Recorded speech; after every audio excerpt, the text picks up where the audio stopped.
Okay, welcome. This is Bob and Cameron again, and this is our 42nd show, and we're going to my book, page 79. So take a look at it if you have it. So what is said at the top of 79, I say, the point is that the Internet brought out the fact that media aped us because the Android memes started to look like people thanks to the new graphic user interface. They were no longer reading text, they were talking cartoons on your computer. So it's aping us, no longer shaping. I keep pointing this out, nobody gets it. Nobody gets the significance of the fact that the Android meme was aping us, different from shaping us. So you remember on the album, The Medium is the Massage, it says at 1856 into the album, we shape our tools and thereafter our tools shape us. So that's the cliche, medium is the massage. But earlier in the album, at the 6 minute 24 second, it says, we shape our tools and thereafter our tools ape us. So I take the ape thing, miming, but I make it literal. It becomes more and more us, and it eventually leads to your clone. That's technology looking like you, right? You see that? Uh-huh. So we are moving towards being aped. But aping, for McLuhan, would go back to Lewis. Apes of God. And he would be taking aping in a variety of senses, right? It's not only to create resemblance, it's also to cartoon, as you say right there, and it's to cartoon both positively and negatively. So there's a lot going on in the word aping, for sure. And actually the quote I read is at the bottom of 78 in my format. It may not be in yours. So then I go to the top of 79, and I say, aping, that's in quotes, aping is not like shaping. It apes us. It imitates us. And I say the first stage of the Android meme, the global hologram, started imitating people, showing the rough parts of humans, violent TV, stupid talk shows, violent talk shows. You know, it was very austere and antiseptic in the 50s, right? Everything was so proper. It's amazing you go back and look at them compared to the noise of the 90s. Do you know what I mean? Absolutely. Yeah. And that, you know, anybody from the 50s, an adult, would be shocked at in 40 years what was going on. You know, but the audience got used to it. And in McLuhan's foreword to Wilson Bryan Key's Subliminal Seduction, he kind of explains why there's sexual imagery and death imagery in the ad pictures, the drinks and stuff, because he said the more sex there is, or whatever you call that, hedonism, the world becomes more violent. That's an important point. So that the ads, if they did have subliminals in them, they would have to have negative, positive and negative images, sex and death. So the going together of sex and death, he presents it as if it's answering the mystery that Key doesn't get, Wilson Bryan Key. He never seems to understand why this is happening, but McLuhan says it has to be. But that's anticipating what I'm talking about. The human reality is mimed, and it just keeps escalating. Now, it's not an issue of sex and violence. That's a given. Now it is the corruption of drug addiction and the crudeness in social life. No approximation of decency. What other complaints do they have? People being, quote, dumb. So swearing and slovenly dress. You see a lot of that in California. People going to, supermarket. And I started being there in the 90s and seeing it then, and going to the supermarket, wearing nothing. Basically. Yeah. And slovenly in mind as well, right? Yes. And, for at least for somebody like myself, and I think this was generally true, if you were coming out of Canada or coming out of the flyover country, and you came to California in the late 60s or 70s, then it seemed like a different planet. Yep. It seemed, and the women were so accepting and so sort of cool compared to any woman you'd ever seen in your life, that this was, it was just like a society that had no clothes on. Yeah. It was great. A nudist colony. But, yeah, okay. Exactly. I think what I wanted to say is that as you get past the sex and violence is happening, more and more people are abusive in their relationships and stoned, you get crudeness in communication, chemical body communication, speech. And so by the 90s, everybody says, fuck this, fuck that, which they did not say in the 60s and 50s, right? Correct. You did not say that. And McLuhan said that fuck was a tactile word. So as we got more and more into tactility, extension of it in the tactile global hologram, people's language just became more tactile. And Correct. And everybody is swearing.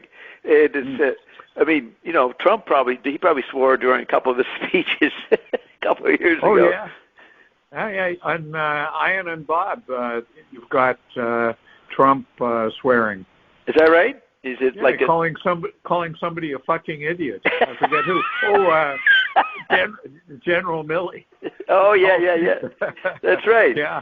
I mean that's a few months ago. You remember that? It's not this week's posting. No. Yeah. No. Yeah. Well, a few weeks ago, I think. Yes. But, tell me this, Bob, because I don't really understand it myself. I haven't given any thought to it, but the emerging tactility comes out disguised, right? It comes out in a very crude form, abrasive, almost abrasive and abrupt are the words McLuhan used. Yeah, that's what I mean by tactility. Most people think of it as a flowing thing, but we talked about the last episode about that's a holdover of the sleek surfaces of automobiles in the first half of the 20th century. You know, the hot media had a smooth surface, and people thought they were flowing when they started to get into the tactile world. And McLuhan talks about flux and flow, and people thought that was this condition I'm talking about, and then it became part of the normal vernacular. You go with the flow. Right. But in all of this,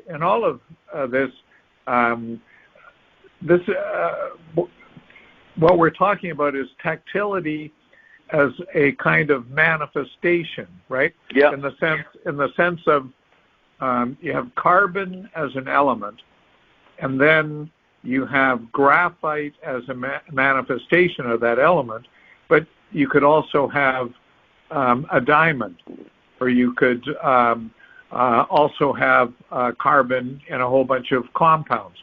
So tactility, if it appears smooth, for example, on a car, or if it appears crude as on some sort of television show, those are not tactility itself. What they are is manifestations of tactility. Right, because tactility is not a sense. So it translates into what you're just saying, those two qualities. That's the sensory approximation of tactility. Approximation or expression? Expression, approximation. It is not tactility, but it's how tactility comes across when you translate it into your senses. Maybe it's even proprioceptive and haptic. Right. You know? But doesn't that tell us some interesting things about how McLuhan thinks about the senses? Right. The senses are not, seeing or hearing or something like this. They're structures that express themselves in various ways. And so in order to understand, let's say, tactility, you have to understand the structure of tactility and then the different ways in which that structure can express itself. Yeah, the quote you sent me tonight, Nihilism Exposed, 1955, it is the business of the artist to be constantly shifting the scenery of existence about in accordance with his infallible intuition of the cosmic weather. The shifting of the scenery existence is the shifting of the senses, but the senses are manifest. The shifting is the invisible tactility. Yeah, I'd agree with that. Right. Yeah. So then you say the global situation. Now, the way and the degree in which these events interpenetrate varies, and the degree, this is from 1959, and the degree to which they enter the minds of decision-maker varies. But in the world about us, the endless decisions that are being taken by many kinds of people are taken habitually in an atmosphere in which everything happens at once. That's what you're trying to say, the manifestation, the expression of an increasingly tactile ineffability of the global hologram.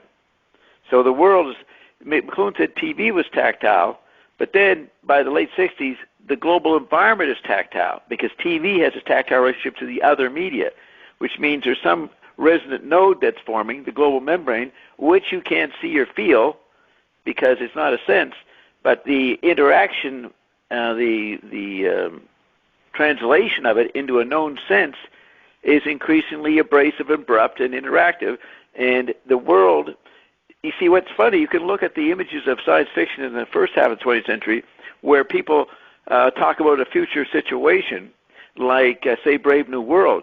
Okay, the people are on drugs, but the abrasiveness and the rudeness and the indecency, the way people turned out by the year 2000, is not portrayed in the novels of the science fiction of the pre-World War II.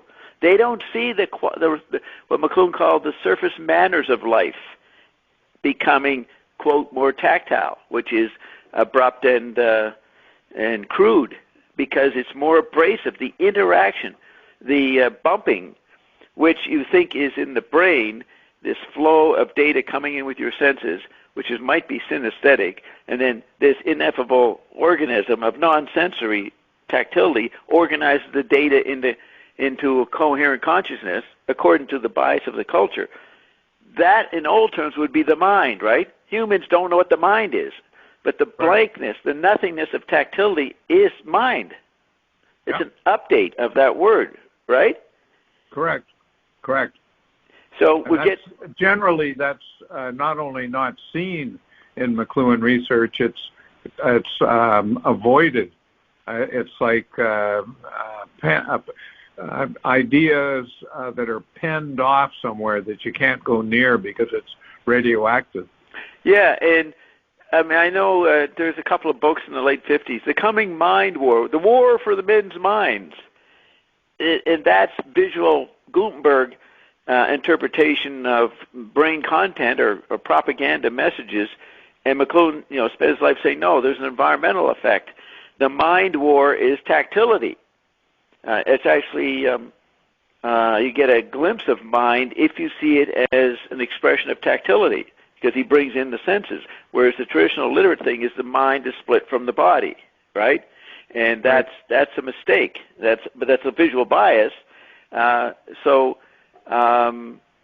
You'll hear politicians, that's about as far as they got. It's a battle for men's minds, but it's a battle within the tactile interfaces, which is, anthropomorphized or made back on the chemical body terms of mind.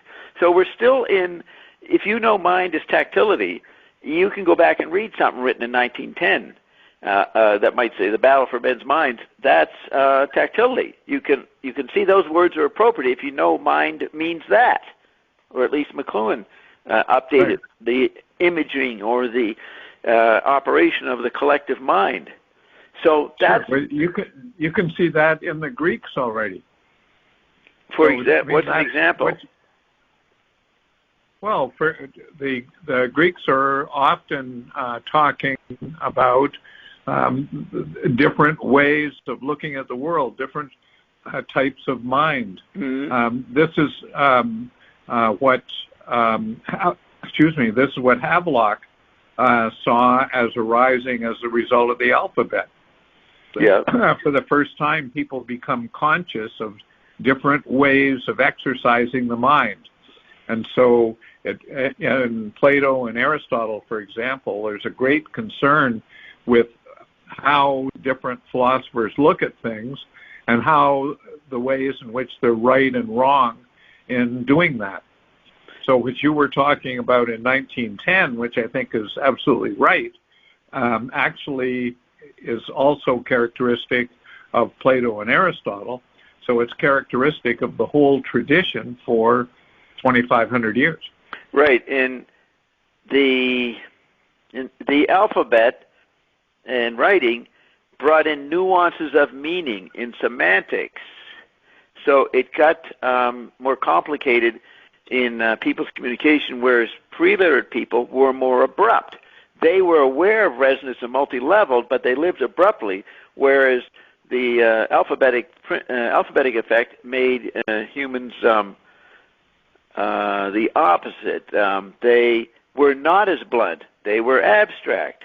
But the ground was simple, whereas in the pre-literate, the figure is abruptness, but they're aware of the multi-leveled complexity. Once you get into the writings, Plato and Aristotle's time, the figure is the abstraction, non-abruptness, the multiple nuances of meaning, which leads into dialectics and arguments over semantics. But the ground of it is a simple flattening caused by the alphabet. So two-figure grounds there. So then you get to this time, tactility, and I have this in the Croker quadrant, because the way Croker writes, he's talking about technology in simple terms coming alive, but he translated it into surplus flesh sitting on the sidelines, while technology becomes a vicious battle. So that's tactility, but it's among media that are not involved with the chemical body, like previous analog media were extensions. It's independent of and separate. So Croker would say that the genes left the chemical body and leaped into the technology, the cyberspace, and took on that world. So tactility squared was what I was trying to get at in terms of this beginning of a separation between technology and chemical body life, what people called physical, which was enhanced by literacy. Before that, people had more ineffable sense. They had the five humors or the four humors. They weren't so locked into the 3D image that printing press brought in. They were biased during the Catholic Church era, the manuscript era, 1,500 years up to the printing press, and other parts of the world didn't go through that. They still had crude, primitive oral tactile or audile visual tactility. So you can see across the world, most of the world was still audile tactile. This weird mutation was happening with the phonetic alphabet in Europe, and then the manuscript, and that was suppressing awareness of tactility. So you can see in the Victorian era, the ultimate peak of it before it flips into the crazy 1910 reality for Europe. Everybody's trying to be stiff and proper and surface decent. They wouldn't talk about the cliche was no talk about politics or religion in public, right? Remember that cliche about the Victorian era? Yeah, but when that is said is exactly the time when the penny press is evolving into nonstop talk about war and religion and well, you know what McLuhan calls it? Affairs. Yeah, McLuhan called it in Understanding Media human interest, in quotes. Human interest took over in journalism. Yeah. Yeah. That's sort of the downstairs of the upstairs that you're talking about. Yeah, that's the Victorian veneer of proper visual propriety is going away, but it has its final supernova of everybody's extreme. And so you have in London, this is where W.T. Stead comes along, and he exposes that all of the fucking society was... beg your pardon? No, I didn't say anything. I'm laughing. Oh, yeah. All of Victorian society is, raping women and stuff. This was just before they could start really getting jobs, right? So the only choice was to be a prostitute. And W.T. Stead, who was Joyce's hero, and there's Grace Eckley's books on Finney's Wake, sees Stead as a major character reference for HCE, Humphrey Chimpton Earwicker. So Stead's an interesting guy, but he's the one who exposed the child prostitution and just child abuse and slavery and all that, and started to change the society of London, which led into Fabian socialism and people really trying to perfect society even more. But he was the guy who was the catalyst, and he was put in jail in 1885 for doing that. Mm-hmm. You know, and he was a big scandal. And then he started a Reader's Digest kind of newsletter, and that was popular all over the world. So Stead was a big deal. And if you go to 91st Street and 5th Avenue in Manhattan, there's the reservoir and a wall around the reservoir. And right at the corner of 5th and 91st, there's a statue to W.T. Stead because he was coming over on the Titanic, and he drowned in the Titanic, but he was sponsored by the Warburgs and the wealthy elite of New York, who then become, you know, in Ezra Pound's time, Jewish conspirators causing World War II and that. But they were sponsoring. The rich people needed a guy to talk about things with more of the electric hive mind, or beginning to be appreciative, or not being so crude towards the working class. You had to put on a veneer of including them, and so you started to have a lot of reforms. And Stead was the guy who did that, but he's not known. Yeah. So the mess of what you just said, the underbelly of the downstairs, Stead is the figure for moving it and preparing to go into the electric world, where you start to wear your conscience on your sleeve, and you start to put on people and try not to be class. And this is what Lewis sort of got upset about, that the artists were putting on this hypocritical hanging out with the working class, or were hanging out with people and dropping the Victorian propriety. So you have a lot of scandals in the Bloomsbury group where everybody's fucking everybody else, right? And the couples, the married couples, and so that is. So why did you bring up? Okay, so the mind. So the battle for men's mind is what's coming in the early part of the 20th century, and that's actually erroneous. It's a battle over what to do with the new extended tactility with the electric media, radio, movies, telephones, and then television. That tactility no culture could handle. And then when the Android me comes along and technology separates from the chemical body, takes on a life of its own, and the population over the last 34 years has to get used to the media is out of control. We can't control the media. That's a popular expression of something is not in anybody's social framing. So I call that the squaring of tactility.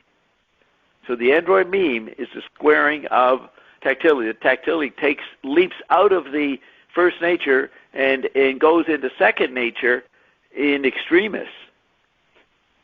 And that's led to the hypertexting ESP world of today, where the kids don't, the general impression of older people is that the young kids don't talk much. They're just texting in silence, right? And it's a kind of ESP.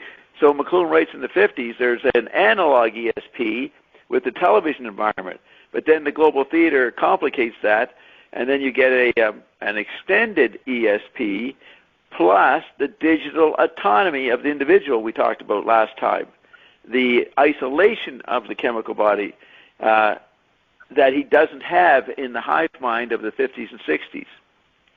So then the abrasiveness of an individual, which becomes the alt-right, all these people, many just working class or who are got their own blogs and Web 2.0, expressing and abrasive and yelling at Wolf Blitzer and CNN and the mainstream media, which is an old after-image of centralized media of the analog area. era.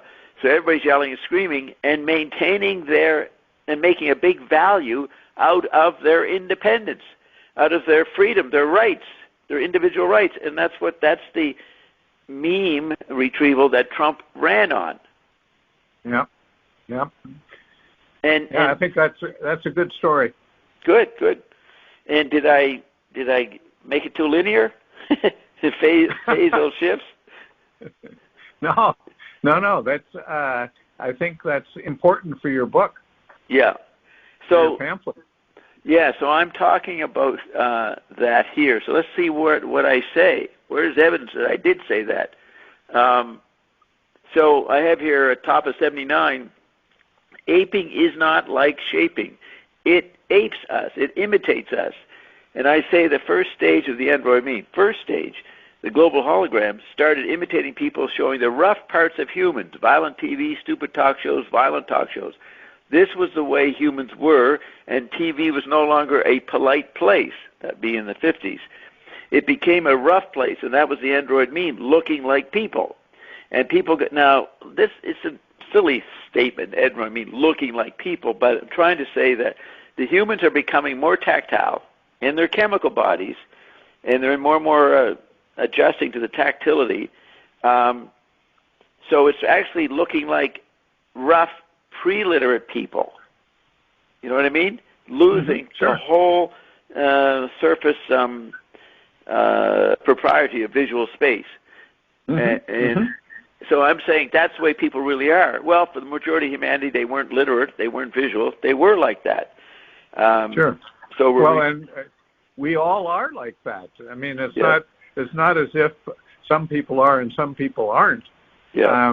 Everybody in their dreams and in their desires and taking a shit or whatever has this aspect to them. They used to call it the animal aspect. Absolutely. Yeah. And I keep thinking, as we're talking about this stuff, I keep thinking about Greek temples with gorgons and other monsters like this being a part of the temple, and then in cathedrals. The gargoyle. Yeah, exactly. So it's not as if this view of or this take on human nature is new in the 1990s. It's a review. It's a retrieval of something that's always been known, but periodically, like in the Victorian age or like in the 1950s, as you were saying, that side of humanity gets suppressed, and then you get a stupid mask, sort of an idiot mask over society. In the 50s or later, in the 90s? No, in the 50s is when you have the idiot mask, and then in the 90s you have more of the gargoyle mask. Right, because people are participating more. There's less literate hierarchy, so everybody jumps in on the action, and then you get the jumbotron and football games, and it's just recreation. McLuhan used to say, everybody, no matter who you are, is a nobody at the ball game. Correct. So that more and more rowdy audience, now it really makes sense, the progression. Who would have predicted 5 years ago that people would say, fuck president, fuck the president, it's fuck Joe Biden, as a fucking global chant at a football game. You know what I mean? We've become the Roman, this is where you update the cliche of the Roman that's right. Stadium. Colosseums.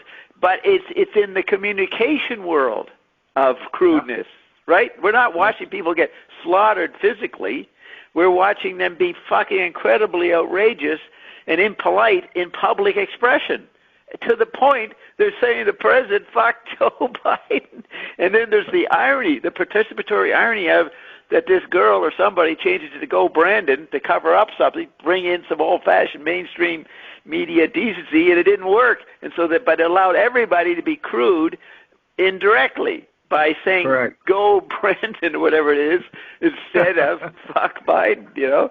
But that's right. But, we should notice in this that it's in the change you were noting, say between the Romans and the and 1990s, is it's not that the slaughter is not going on, right? The slaughter's going on in the fucking hospitals and everywhere else. Well, and all over the world with drone killings and all sorts of stuff. But so this kind of supposed rough tactility actually is another veneer. Yeah. Right? Yeah. It's an interesting dialectic going on. You could call it, it's a nostalgia for chemical body simple violence. Let's get back to simple violence. It's not this complex, four-bodied, quadrophenic violence that we're experiencing. Right. So I was going to say, my mother was shocked when people started wearing sneakers every day. Yeah. For her, sneakers was gymnasium. You know what I mean? Yeah. It was a proper place for sneakers. You did not walk around or go to the mall with sneakers on, for fuck's sake. It was ridiculous. And I think about how she was shocked by that in the 60s and 70s. And this is the slovenliness we get the early view of in California. I mean, people wore sneakers and didn't tie them. And I always wondered, I said, you're dragging your shoelaces into dog shit, and you're walking back home and walking around with your dirty, dangling shoelaces. It was just, I wouldn't do that. I'd always I kept it, what is it, stiff, what does Dylan say, keep a clean nose? I made sure my shoelaces were tied. That's right. And people were going with their untied sneakers to church. Yeah. Right? That really got to people. Yeah. So it is this is exactly what McLuhan was pointing out. He called it, going from upstairs to downstairs. He saw we were going to become slovenly pigs. He predicted that. And we were, compared to what people would have said 80 years ago. But as we slowly became that, nobody complained. Yeah. It was like the sitting in the bath with the temperature slowly increasing. Right. Now, let me tell you something. In Hawaii, Maui, it's quite pristine in a sense. Beautiful weather all the time, nice clean air, no industrial pollution kind of thing. So I went back to Canada in Ottawa in the summer until I was there for the anniversary, 150th anniversary. So I had to be 1917 because Canada became a country in 1867. So I was there. I arrived on Bloomsday, June 16th, and I spent 3 weeks going through the archives. After I'd been given this present of all this 13,000 items, I want to go and look at what the archives look like. And Carolyn was doing something, so I had time to do this. But when I went to a couple of concerts, I couldn't believe the slovenliness of Canadians. I hadn't been around Canadians for 20 years. I was in New York, and that's pretty rough. But then I'd been in Hawaii 9 years. That's like living in a clean bubble or something. And I just saw the women. They were with some concert. Everybody's drinking beer and fucking smoking up and all this shit. Oh yeah, you were starting to be free on the marijuana too. It was. I found that Canada. It's not what I thought in the 80s and 90s when I lived in Toronto. But to me, Canadian people, women, men in their 30s to 50s were bumpkins, rural bumpkins, and slovenly. You know what I mean? I just really was surprised that, because Canada used to be a clean place compared to America, right? Correct. But something changed. Canadians take things that they've seen in the United States to an extreme. Yeah. Right. One of the ways in which Canada is the do line is not by consciously seeing things that America needs to become aware of, but by turning them into comedy. Yes. So that's why you have so many Canadians that are stand-up comics or in Second City and stuff like that. That's right. Yeah, Canadians were the leading edge. Lorne Michaels, and he's still. It's 50 years now for Lorne Michaels at Saturday Night Live. Yeah. And almost 45. But that's right. A lot of major comedians came out of Canada. And, absolutely. And I can remember when I was in grad school for a couple of years in Edmonton, and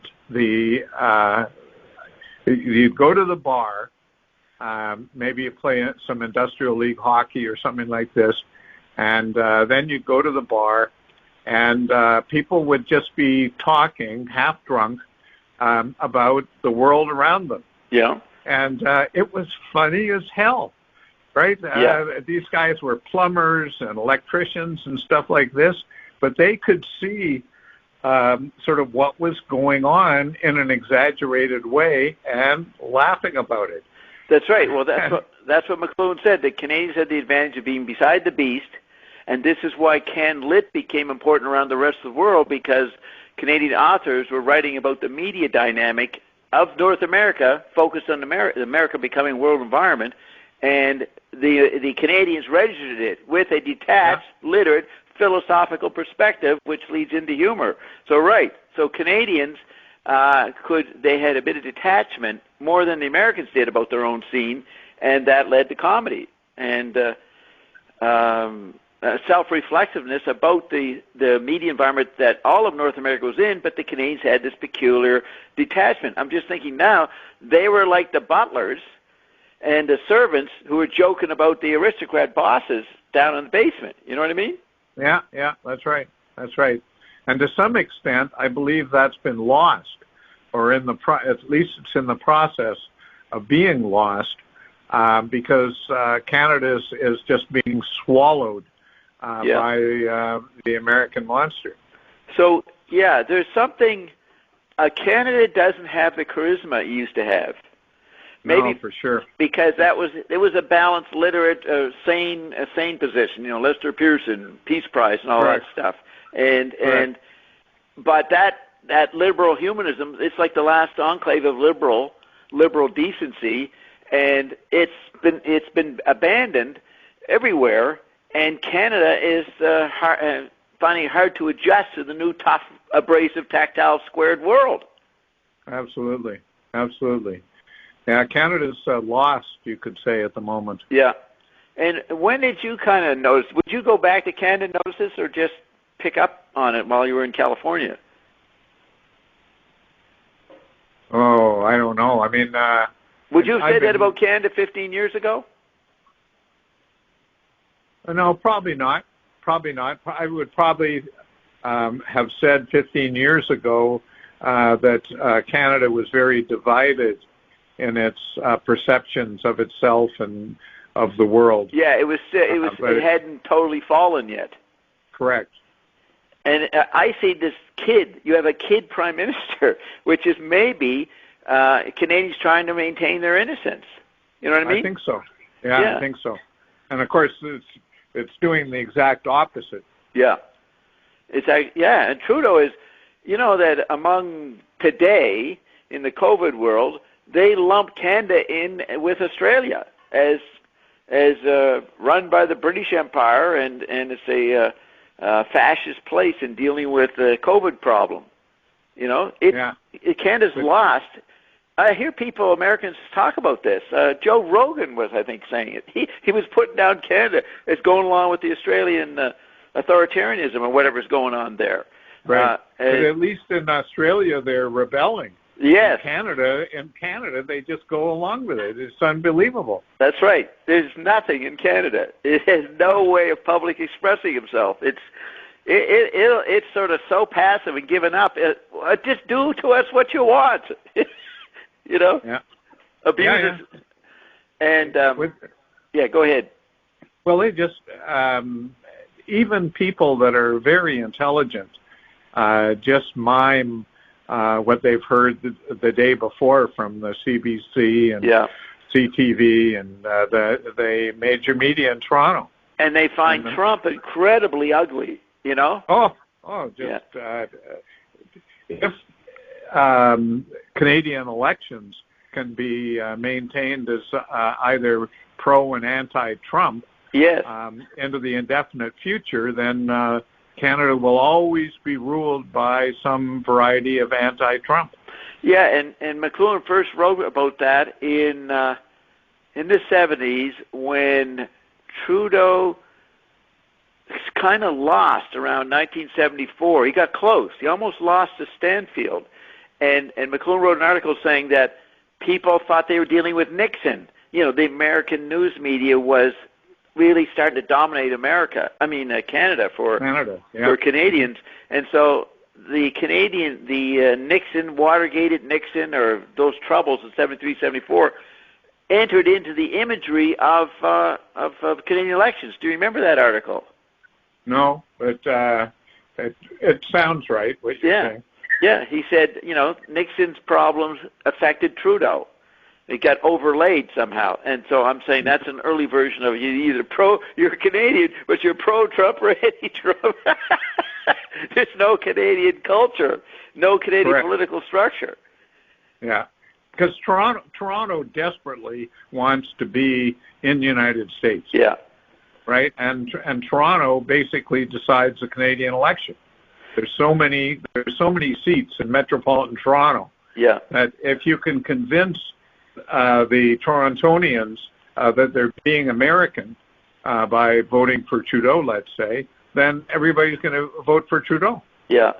And McLuhan said in Take Today that the baby boomers and younger would just get jobs in the industrial hardware world of the 60s and 70s as jumping off points into some more cool software job, role playing. So he said they'd use the industrial structure to leap into something else. And in Toronto is where Canadians go to leap to the States in their careers. Good point. Yeah. And they end up, a lot of them go to Hollywood. Sure. Or to Silicon Valley. Or to New York, Tech City. That's a huge problem for Canada, the brain drain. As soon as people are understood to have mastered something, could be comedy, could be software, could be anything, then they get bought into the United States. And even in hockey, you look at the United States national hockey team usually has 2 or 3 guys whose father was on the Canadian team. But meanwhile, they've come down to play in an American team, have had kids in America, and then those kids grow up to be great American hockey players. That's right. They might have been raised they were raised with Canadian fathers, played hockey, from the time they were 2 years old, right? Correct. They grew their kids to get into the NHL. Yeah. Okay, so we're talking about the ripples of the weather, the psychic weather of media, in the main expression for post-literate people, sports. Sports is the language of art for people. Yeah. It's the way people see themselves in sport. So when we had the headbutting in England in the soccer hooligans, remember they had to change the rules in hockey by the 90s? They had to stop I wasn't watching it. It was in the States, but I heard about it. They had to tone down the violence of hockey around the 90s or so. Do you remember that? They brought in some stricter rules because the attackability was getting into the game. Yeah, well, that's happening in football right now. As we speak in the NFL. Oh yeah. There's all kinds of new rules about what is roughing and what is I forget what they call it. Maybe it's called roughing the passer. But nowadays there's a whole bunch of rules that have to do with violence, which were only propagated in the last few years, in which are actually when these penalties are called now, it changes the results of games. Yeah. So what was the violence happening before that in football? Oh, people. What was happening is that the game of football was so violent that when people retired, the brain injuries and all that. Correct, and people committing suicide. So the NFL had to do something because they were getting sued. Yeah. And the owners were worried about the image they were projecting, and they wanted to have more women viewers and more kid viewers, and they wanted to turn the NFL into everybody's living room, basically. Now, when did this change happen? Like 5 years ago, 10 years ago? You're saying it's happening right now. Yeah, well, it's reaching an extreme now. I think it's at a point where it's going to turn back the other way. Right. They're going to take away some of these penalties because they're getting just ridiculous. Right. Now, so McLuhan talked about the safety belt in the cars. What do you call those straps, the things you strap on yourself? I don't have a car. Yeah, safety belt, I think they're called. Yeah. So he said that was the populist expression of mediacology. We now could see the effects of traffic and that we could get killed. And so we became cowards, so we'd strap ourselves in and protect ourselves, and then they put those bubbles in there. But you think back in the 30s, 40s, 50s, people raced around. I don't know how they survived, but they would live with this no protection, right? So the seat belt happened to the hardware figure, the car. Now you're talking about a seat belt where people live in the TV body, the entertainment of the TV body sports. They put a seat belt on it, hockey and football. That's right. It's the populist form of mediacology, right? Anticipating. Yeah. But it's so ridiculous, right? The amount of violence going on in the world, in the neighborhood. 50 people killed every fucking weekend in Chicago. I mean, nobody would tolerate that. Right, and then thousands and thousands of people killed around the world, and it's of no interest at all to the mainstream, right? Okay, I got an image from that. The chemical body started to become obsolete in the radio era, and McLuhan said that's why it was not a problem to kill 6 million people, right? It was just the obsolete chemical body. Now, you take the concentration thing, which is a short duration, and it's now, since the 50s, spread out over the whole planet where we're used to, 1 million people died of starvation. That's what the global concentration camp evoked. The smaller, the world of the Nazi camps went over around the globe. And so we're used to living in Auschwitz, a global Auschwitz, with millions of people being slaughtered all the time. That's right. Yeah, and so for McLuhan, the great book about this stuff was Mechanization Takes Command, Gideon's book. Yes. And what is there the violence of social life in there? No. Just the mechanization of the chemical body.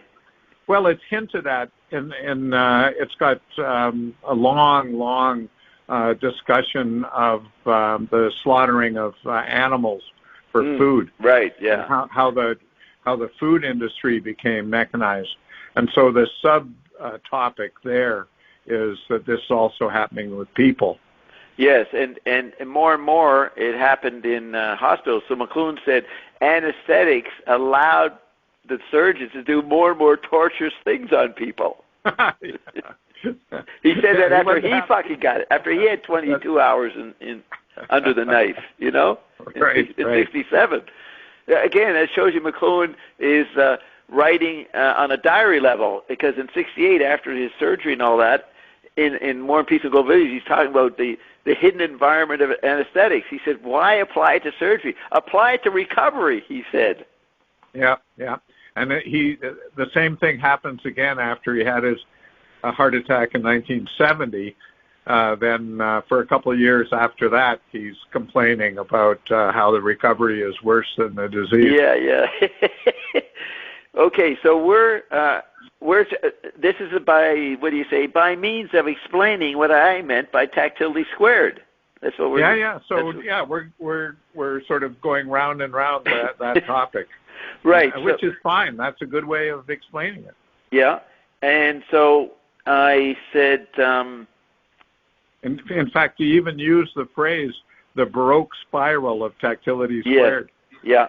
And spiral is too smooth. It's part of it, but you have to show the discontinuous part of the spiral. That's right. It should be the maelstrom. Right, but maybe that's what the fractal is, a repeating thing, but the fractal is complexifying the spiral, right? Or it's turning into a binary. It's all the same, and then it shifts, and then it's the same, and then it shifts to a new pattern. It's simple. The fractal, the Mandelbrot fractal, right? Because you're having a repeating pattern. Sure. And I guess if you compare it to the maelstrom, right? In the maelstrom, some things are going down, some things are going up. That would be a better image of the spiral. Yeah, Because you don't know what's actually happening. You're a part of something that denies orientation. Yes, and the popular image of that was chaos, and get chaos physics, chaos math. Chaos entered people. Why did people start talking about chaos and sort of saying it got a self-organized order out of it? Well, they were unconsciously retrieving the wisdom of Poe, where the guy grabbed on the barrel and went down into the vortex and popped back up. So there's order in chaos. That was a whole meme in physics. Francesco Varela and Humberto, somebody from Chile, they were the popularizers of that. Do you know what I'm talking about? Yes, I do. Yeah. It was going on in the humanities as well. That's right? what I'm talking about. Yeah. So, and then you had Max Smart. I forget the name of his show, but the enemy was chaos, right? Yeah. The agents of chaos. Versus control? Yeah, exactly. That's tetrad management versus the pentatic android meme, going past tetradic human control. Yeah. Now that's, what did you just, Get Smart was the show. Get Smart, that's it, yeah. So it was in 92 or so, 91, 92, I went up to York, and Eric was on a panel with a bunch of people, and in the question period, I yelled that out. I said, we're witnessing tetrad management, and I made a pattern out of, I said, Henry Kissinger's a tetrad manager, and I kind of said what you said, the chaos, and then the trying to get order, but the pentad was taking over, stopping the chemical body's attempt to, the CIA's attempt to maintain order, and Eric said he shifted his head one way and he went to another. Like, I think he knew kind of what I meant. You know what I mean? And his head, I saw his head getting knocked around. He just shifted. He was looking like, where am I?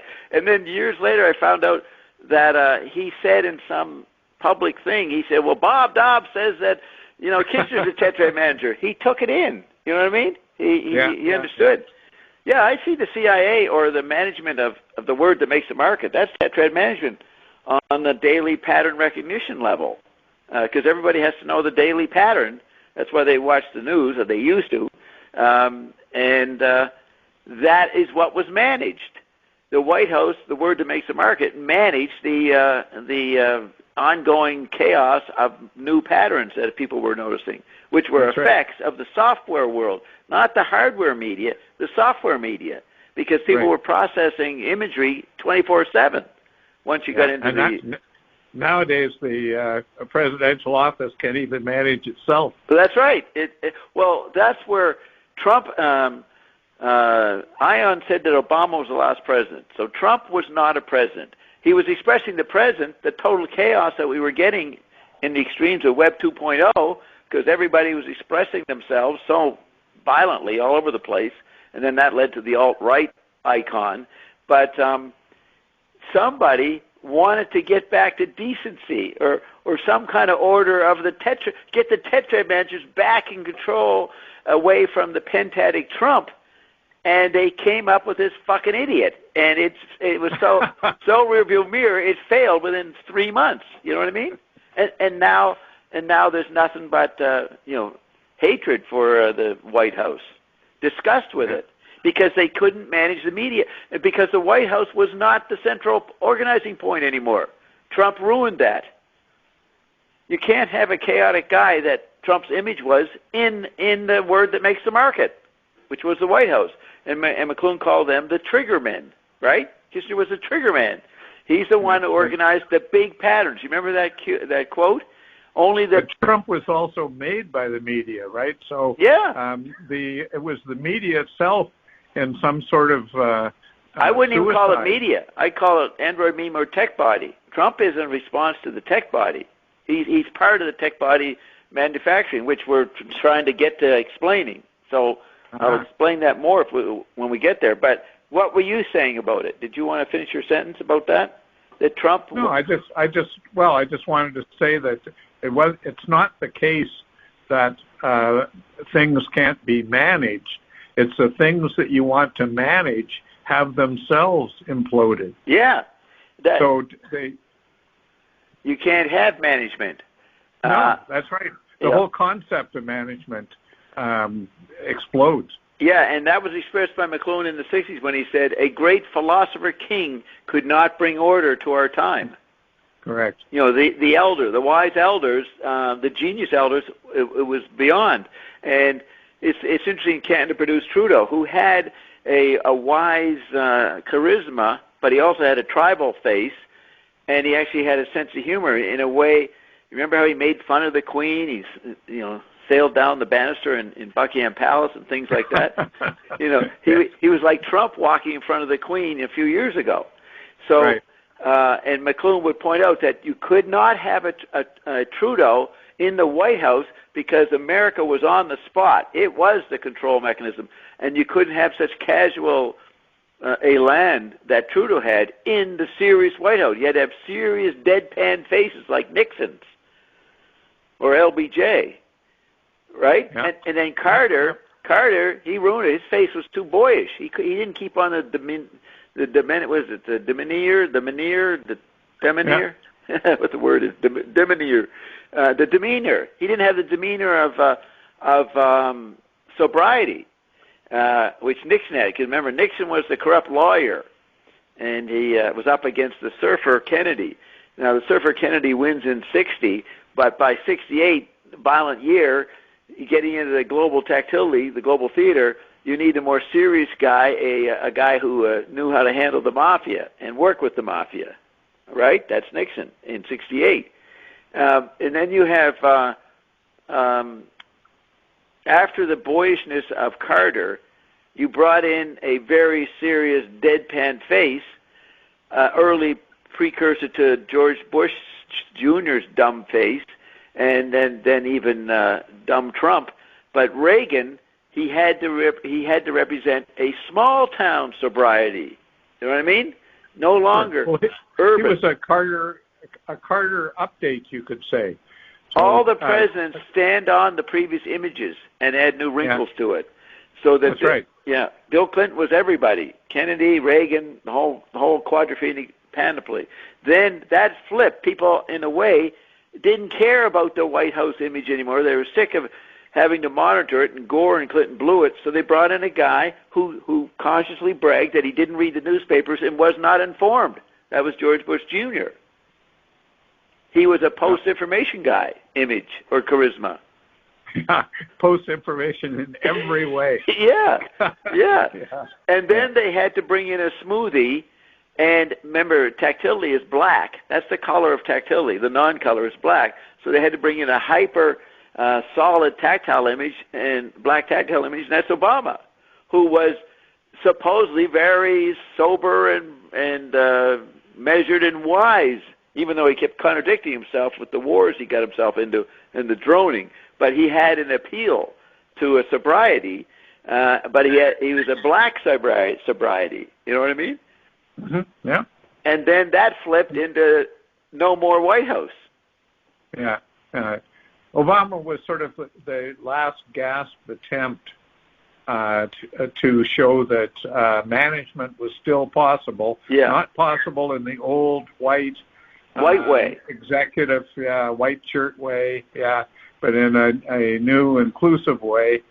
But of course, it was just a mask, and in the background, all the old bullshit was going on. Yeah. So listen to this. So the McLuhan said in the 60s, the black population, symbolized by new civil rights, were taking on literate values right when the white people were abandoning literate values and going tribal. That's the counterculture and the New Age and whatever the white Protestants got into in terms of not being upright Catholics anymore or upright citizens. They were floundering around all over the place. Think of that movie Shampoo. Do you ever see? You remember that Warren Beatty in Shampoo? That was an expression of I saw it decades ago. Yeah, that's like the 70s or something, maybe late 60s. So you're right. What I'm saying, McLuhan did comment on the inadequacy of the white face, the chiaroscuro of the white face could not meet the sculptural ivory quality of the black face. So that was more tribal and didn't have literate personality in it. So in the 60s, the whites were leaving the literacy, and the blacks were trying to become literacy. And remember, he said the Watts riots were people realizing this literacy ain't working. We don't want it. We want to be electric. And eventually they got their act together and took over with hip-hop or rap. Yeah. Which ran as a popular, still going sort of, for 30 or 40 years, right? Rock and roll didn't last that long. All the different styles of music never got a 40-year empire, right? So something about rap was relevant to the electric eternity we were getting into, where nothing's going to change by Reagan time. You know what I mean? Yeah. It's a tribal encyclopedia Reviticus. Right. And then, so you had a delay in the white structure management of the White House, so you had a black guy, an oral black guy, trying to be white or accepted as white because they were black. Doing a better job of being white than any white person. Say that again? He was doing a better job at being white than any white person. Because he had the requisite deadpan, a cool face. And he had the gift of the gab. Yeah, he was a smooth. That would be white talk, right? He was. Oh, absolutely. Yeah, absolutely. White talk in a black face. Yeah. Yeah, you know that McLuhan said that the black bottom of the 20s came back as the white bottom of the 60s. Do you know that line? No, but that's interesting. Yeah, the black bottom is the can't remember any of their names, but whatever the blues Betty somebody, whoever those blues girls were in the 20s, they were in Paris. Yeah, they were sexy, but the white bottom is Woodstock, and it's suburban kids that run around naked. So that's what he said. The white bottom came up in the 60s as a retrieval of the black bottom, but it had to be the white people doing it. Yeah, well, that happened on many levels, right? Turned to black music and all of the major sports basically went from white to black. Right. So then you have the Rolling Stones and John Mayall. They brought in the blues into Dean Martin land, top 40 music. And then you had the Motown, so that was raunchy for its time, but the blues came in, and then you had the sleek disco, which is somehow the beginning of the digital world, the cable world, the beginning of the computer world in the late 70s. It went out, it left the blues mode. And I remember hearing living up in Canada, some Muddy Waters and those guys on As It Happens saying that these black guys who were very popular in the early 70s because the British people, they acknowledged that they had recycled blues stuff. They on As It Happens said that they can't get gigs, that disco took over. And then disco was seen as very surface by some people, depending on your age and when you entered into the tactile mix of rock music. The disco wiped out the black level. And then there was like new wave came in. So you're starting to get into high-tech music, or they put the word tech in, which was really just software, computer screens taking over, whatever you call them. They're tactile, I guess, the computer screen. And then the blacks come back in with non-music, with guttural grunting, caveman grunting, which is rap. You get that?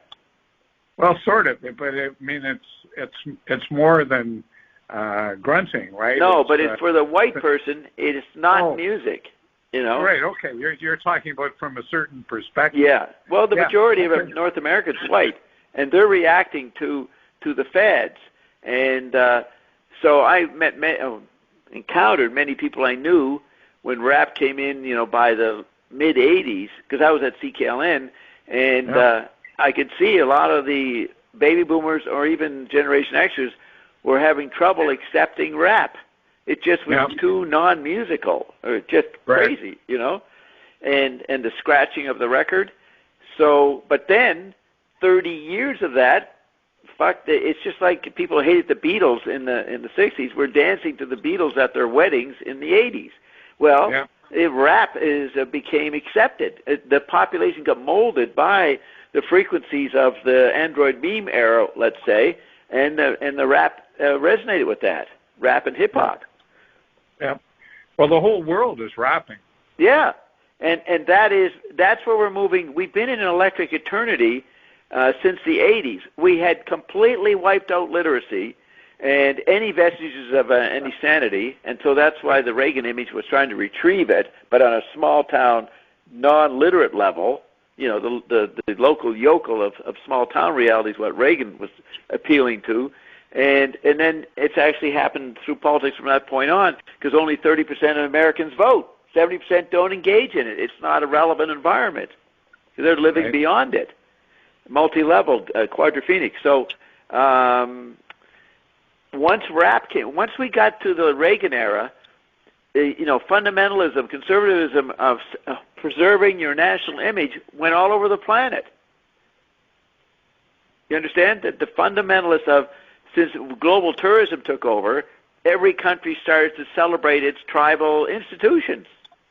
Right, but in as show business, you could say. Yeah, it's show business. It was no longer possible to have the traditions as traditions. Yeah, because nobody lived them anymore. They were becoming fragmented and atomized in the chip body. Right. Well, many things can't be done if they're observed, and that's Did you say absurd or observed? Observed, seen. Yes, they can't happen if they're seen, if they're conscious. Right. So just as an example, Bob, when we're talking about the transition from Carter to Reagan, Reagan certainly did have this small town image, Dixon, Illinois, but so did Carter. So what Reagan did was he made the small town image complex by showing that it was compatible with entertainment. Yes, and he added he became an emperor. There was a book written by a ton of media people, you know, hip guys in New York, about how Reagan was retrieving the Chinese emperor. Mm-hmm. He was putting on the whole global environment. Correct. And the Russians were losing. Again, because he was an actor and he had all these different roles. That implied a sophistication of his simple put on. Yeah, but it is that having all those roles is what an emperor is, right? Yeah. Yes, Carter was trying to go somewhere, as McLuhan would say, the old-fashioned leader, but the emperor didn't go anywhere. He just put everybody on. So Reagan brought that in, and it required to be apolitical, beyond all the normal literate issues, and put everybody on, and an image of that putting everybody on is the actor. And McLuhan predicted the actor and Reagan would become president in 76. Did you know that? In People magazine. Yeah, you've mentioned that. Yeah. Mm-hmm. Yeah, he predicted that Reagan was the perfect guy who merged himself with his role. He became the role, like a zombie, so to speak. And that was the fact that he was, quote, an actor. But everybody was becoming an actor. Now, here's another pattern. Because the global theater turned everybody into actors and all crew, remember that statement by McLuhan? All crew. Yeah. Then you had to have a traditional actor, a bona fide real actor, as an anti-environment to the whole population becoming actors. Yeah, that's funny. That's right. Yeah, and the participation mystique is the whole world became acting. And so, fuck this, we need standards. Bring back a great actor, Ronald Reagan, who actually was a lousy actor, but he used to talk about, I don't know how true this is, but I got this from Mae Brussel. She quoted a few stories when he was president.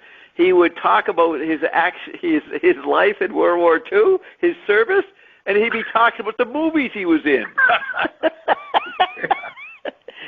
So there was levels of insanity that nobody could really deal with, and it was ignored. Yeah. You know what I mean? Absolutely. And you could his ranch up in the sky. Yes. Fits this perfectly. Yeah, aren't you near his ranch? Well, near enough. Yeah. And Nixon was nearby in San Clemente. They all went to the paradise. And his birthplace in Whittier. That's right. Yes. And so yeah, they all went to the utopia of California. Everybody retired in California. Now, what a mess California is now, for fuck's sake. It's just incredible, the flip there. What is it with the governor just not handling the homeless?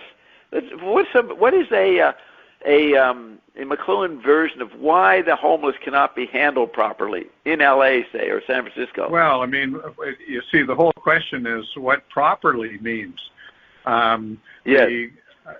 For the governor and from the people that vote for him, properly in terms of the homeless, is to either leave them alone or to aid their homelessness as homeless.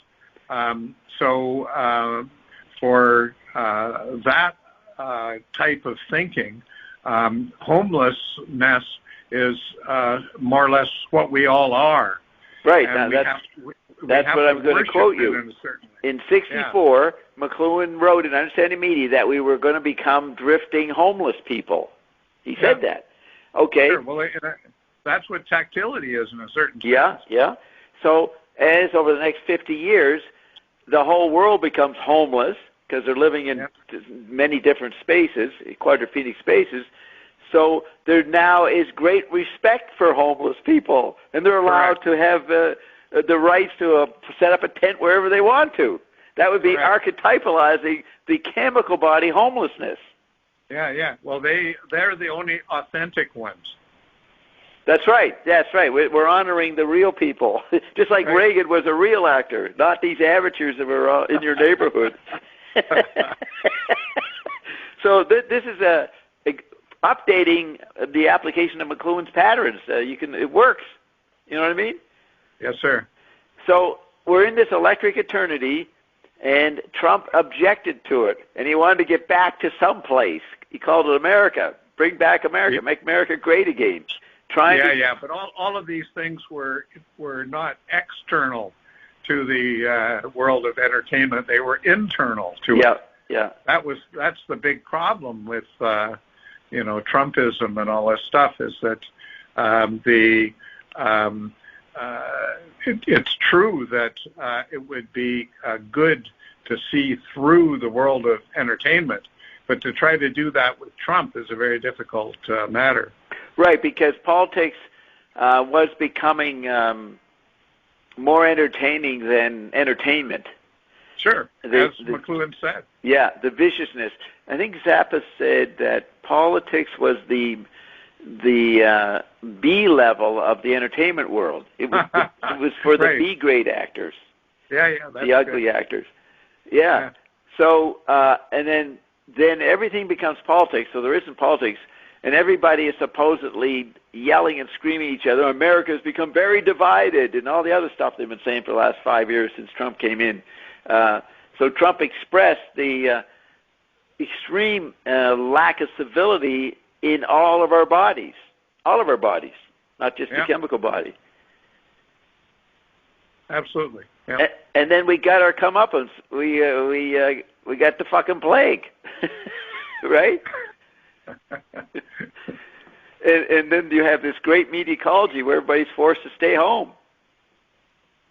You know, McLuhan wrote that. He said, "I suggest people stay home." He wrote that like in the early 70s. He thought that the people were going out and being activists and having movements. He thought that was all a waste of time because the electric attorney that was coming in would obsolesce them all. So we eventually all became McLuhan. We stayed home with COVID. Yeah. So when you called that media ecology, you mean sort of peace beyond understanding? Is that what you mean? Yeah. The electric eternity, you mean? No, but when you call it media ecology by staying home, yes, they're staying out of the battle. Yes, of media and everything else. They're cutting down the natural instinct to participate, to bounce it off by a yoga. He said the new yoga will be self-entertainment. Said that in Forbes in 1966.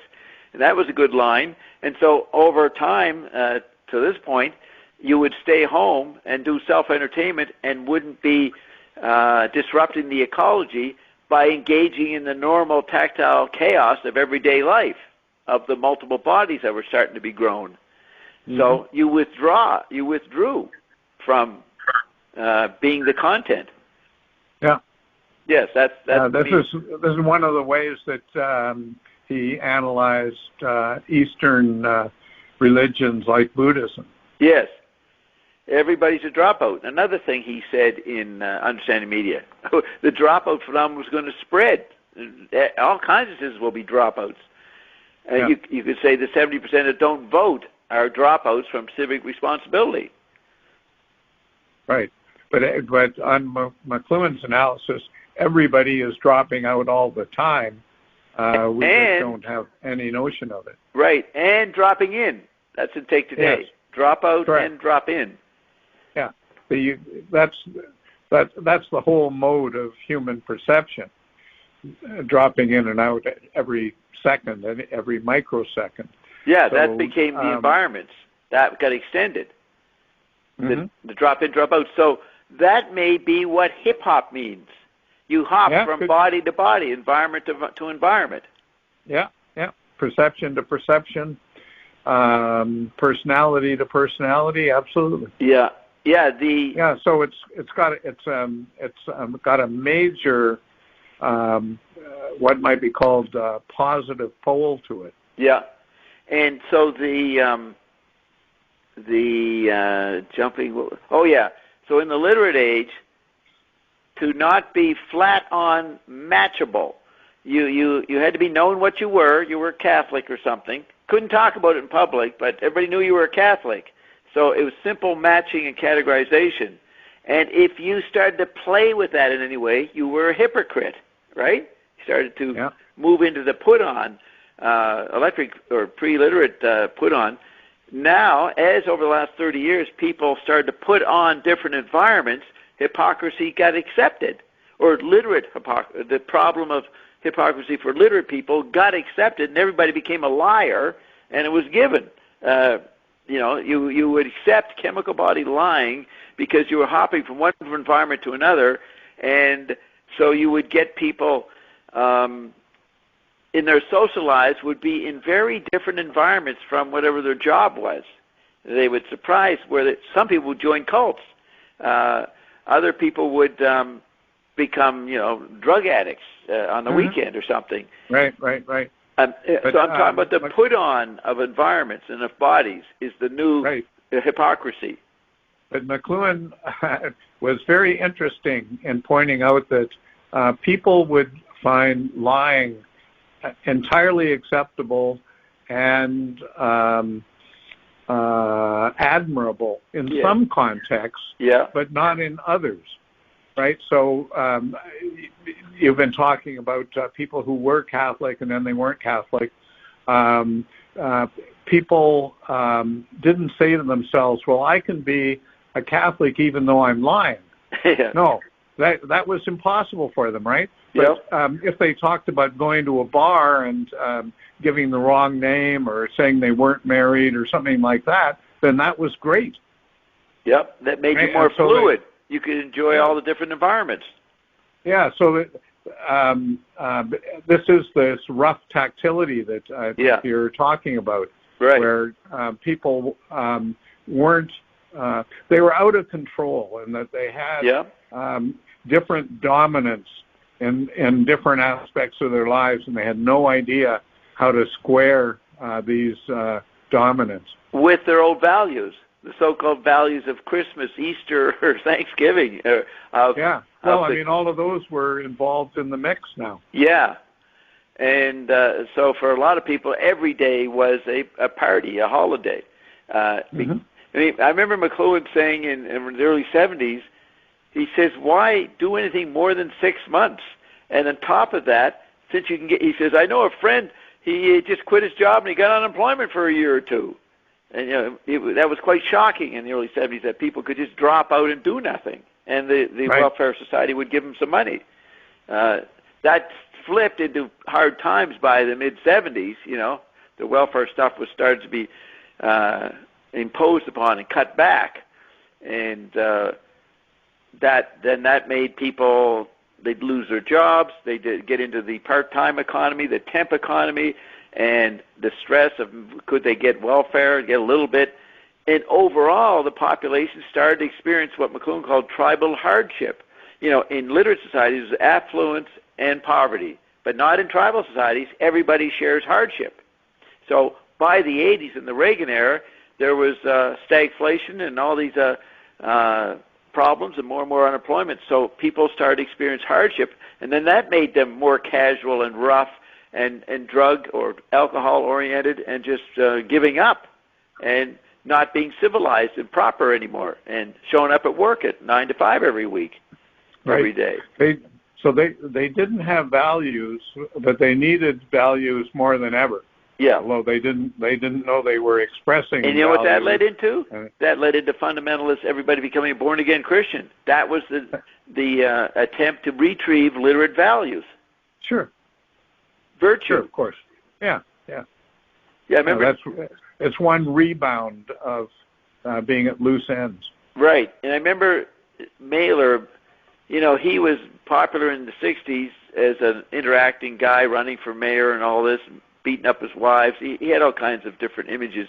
But boxing. Yes, and he faded out by the 80s. And I saw him being interviewed sometime in the 80s, way after his time. He still was putting out novels that were popular, but he was no longer in the public sphere. And he said, what I've discovered is that Americans are obsessed with virtue. So I thought that was a good statement. I adapted that with a bit of McLuhan angle. Virtue being literate values, what we were just saying. People got into retrieving some kind of value, and it became religious.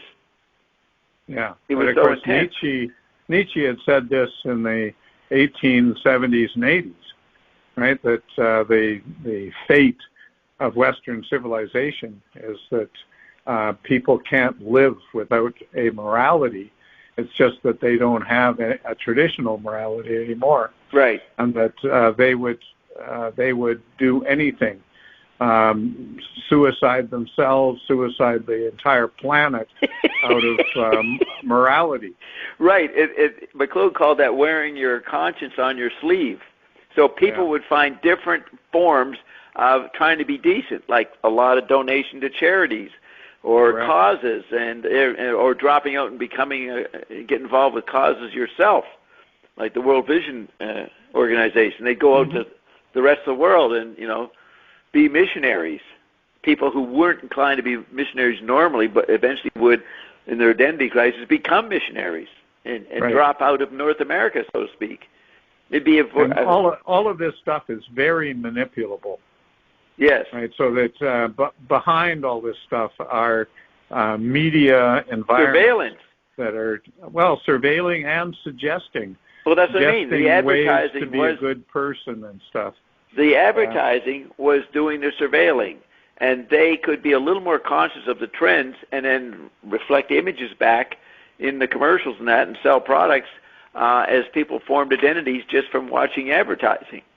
As they confused information from the program to the commercial, it all blurred. So advertising got into this archetypal level of actually giving values to people, and ads no longer did the hard sell, McLuhan said. They started to do the soft sell, which is their product that you're watching the commercial for had all these incredible values to it. It had values. But also there was no barrier, any border anymore between entertainment and ads. Yeah, right? and religion. Everything was ads. Yeah, and that's where Phineas Wake predicted that. Phineas Wake mimed where we got to by the 80s. The mixture of everything, all the institutions. So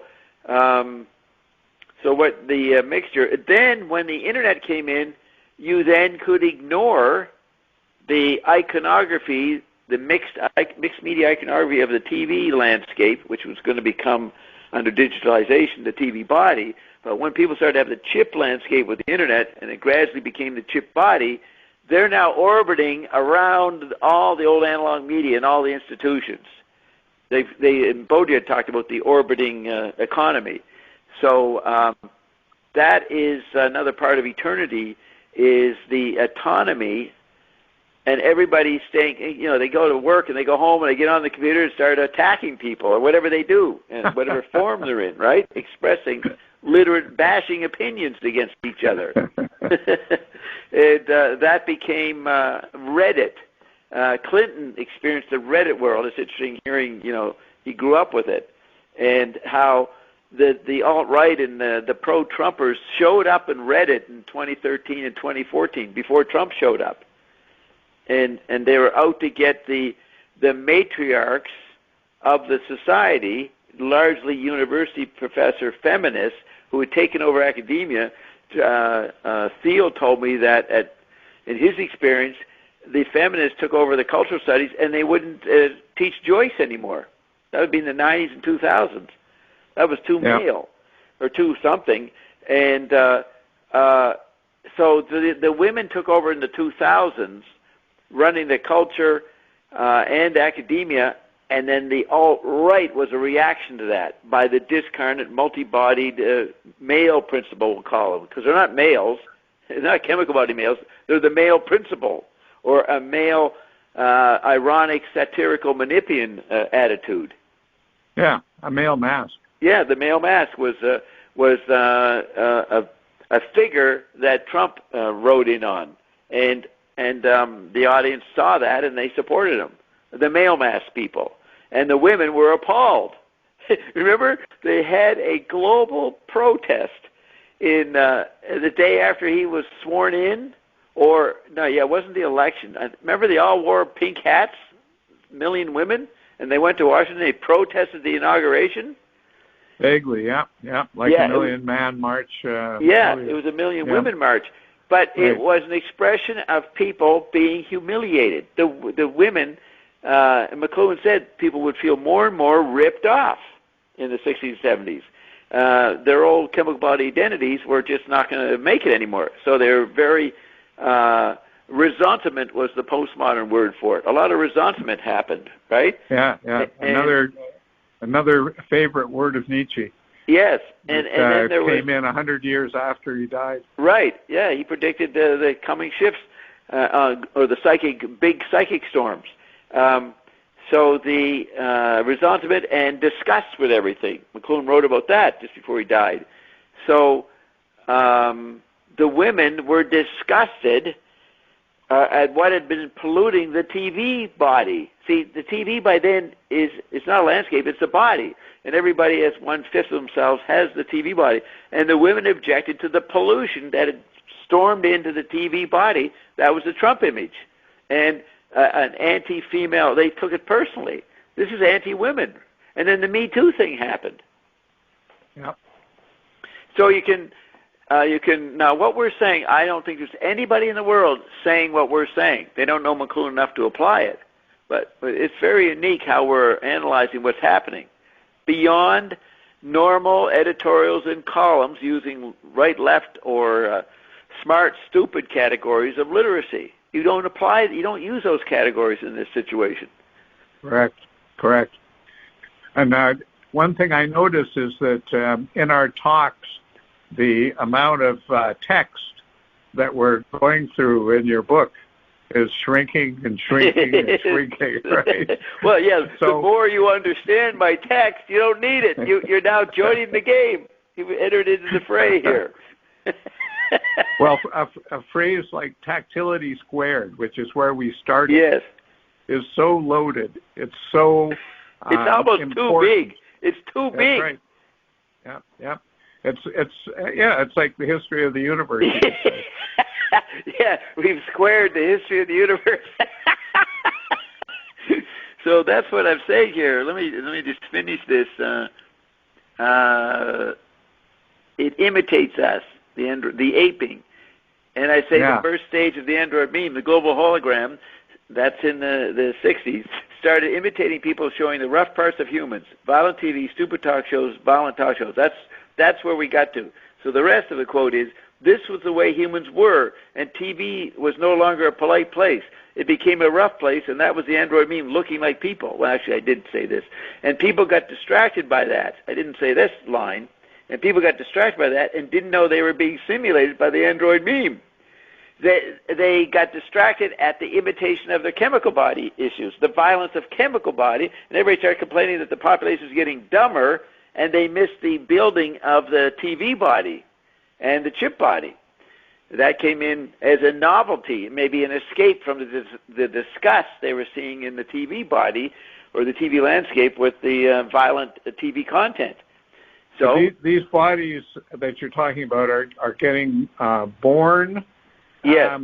But are they getting born because of a pre-existing possibility that was always there, or are they getting born because they have a technological presupposition that's only now available? Right. When TV was TV as an environment in the 50s and 60s, then it started to break up and become something different with cable TV.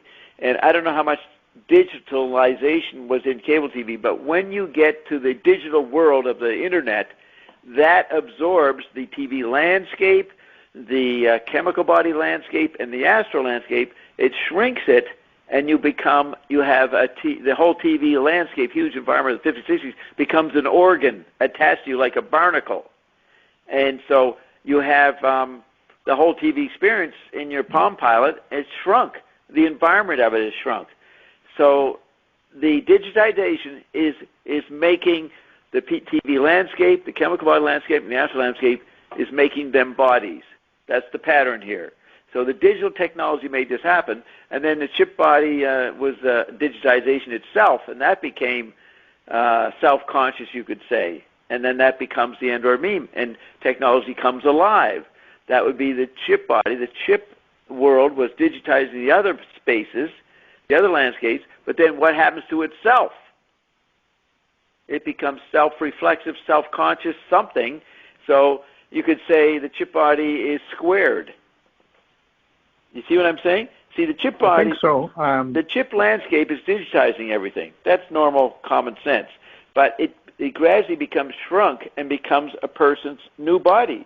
And so it's absorbing and digitizing the previous landscapes, and then itself, you could say in Web 2.0, becomes a super vehicle where people were kings of their own media. They became broadcasters. Who ever fucking saw that coming? Where everybody could be their own TV station. And nobody... I don't think anybody wrote novels about that as part of 1984 or Brave New World or even Neuromancer. Gibson is timid. His cyberspace stuff in Neuromancer, which came out, 1984 or so? That's timid compared to the reality of 2.0 in the last 10 years. Right, but if you went back and looked at what McLuhan was talking about with Xerox, yes, and the Xeroxization of society, you would see a lot of what's happening right now. Yeah, Xerox. The book made everybody a reader. Xerox made everybody a publisher. Correct. That's what he said. So then, I don't think he said it, but the internet or the digitization that was coming would make everybody a broadcasting network. Correct. And then top of that, you would not only broadcast, you would surveil more. You'd experience more. So you became your own intelligence agency. Yeah. Because you were spying on everybody in the chip body. Well, that's right. And you had it's just normal to talk about your number of followers and your cult. all of this sort of stuff, right? Everybody had a cult. Yeah, that's important to realize that the cults were a phenomenon in the baby boomers, but once you get into Generation X and the millennials, everybody aspires to be an influencer, to be a cult. It's not a stigma anymore. Correct. So you see what we're saying. I don't know. I know Wired magazine occasionally in the 90s would predict, they said something's coming here, something weird. I remember reading an article around 2010 where the next stage in the chip economy was the companies would have to give away everything. Google would have to give away stuff as opposed to who's the there's Google and YouTube maybe. But the point is that information, you got a superior position in the market, the guy was saying, and it happened, that the more free you gave people, the more you'd be more popular. That's the story of Apple, right? Right. So Apple was the other company. They give away the camera for free. Right. And inside the phone is a radio. That's for free. Inside the phone is a TV. That's for free. That's all the analog media. Yeah. Are for free. So, so what that meant, okay, so so what happened is the Android meme, this separate world that you didn't notice that had left you, started selling ridiculous data about what you did, what you said about yourselves. And that was a weird new economy now called surveillance capitalism by that Harvard professor, that woman. But they are selling, from like 2012 on, they are selling the exchange of nothing, of data about what people, they can make patterns, or they thought they could make patterns out of it. And so they start selling it to each other, Facebook and Amazon and Apple or whatever other companies. Yeah. It doesn't matter. All relation to truth or importance has been lost. All that matters is that you can sell this stuff and you can become the biggest company in the world by doing it. And doing nothing. That was, older people say, I don't understand what's going on. These companies, what do they do? But they actually were just digital environments. That's why they were, quote, utilities.